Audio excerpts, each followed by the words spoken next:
Gigising, trabaho, matutulog at gigising. Trabaho, matutulog kung ito ay iisipin. Paulit-ulit lang para bang wala ng kulay. Palaging ganito, ano ang punto ng iyong buhay? Sa sweldo, babayad, sa sweldo, babayad.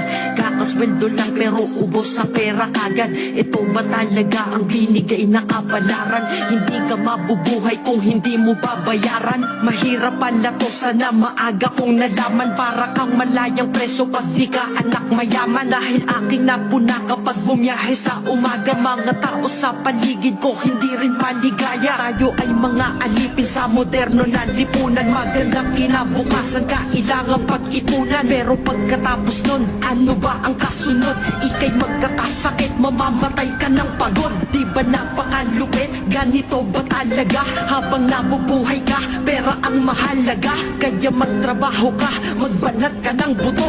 Yan